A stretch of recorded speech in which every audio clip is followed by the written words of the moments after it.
Resilience isn't about avoiding tough situations, rather, it's about facing them directly head-on. Toxic positivity occurs when we try to suppress negative emotions in hopes that positive thinking alone will solve everything. It's like telling a friend who is worried about job security just to stay hopeful without addressing their fears. This kind of approach leaves problems hidden and unresolved, making them more difficult to deal with later on. When faced with adversity or work issues, brushing aside your worries as unnecessary negativity can be detrimental because you miss out on understanding why those feelings exist in the first place. This leads down a path where coping mechanisms aren't developed properly since underlying issues remain unaddressed. A better approach is to embrace both positive thinking and realistic problem-solving simultaneously.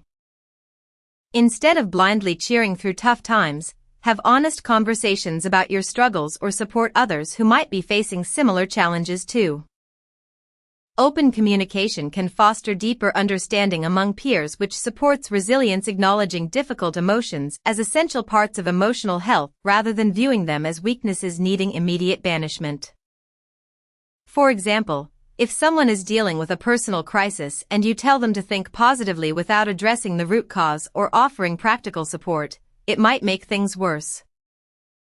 They need acknowledgement that their feelings are valid while also receiving encouragement for finding constructive solutions moving forward. The key takeaway here is balancing optimism with realism. Recognize negative emotions openly but work constructively towards overcoming issues rather than denying their existence entirely. When you catch yourself pushing away someone else's troubles, remember, resilience thrives when reality and positivity coexist in a balanced way without ignoring the complexities of life's challenges. If an issue keeps recurring despite your efforts to stay positive about it, stop pretending everything is fine. Addressing these persistent problems honestly helps build genuine resilience over time by fostering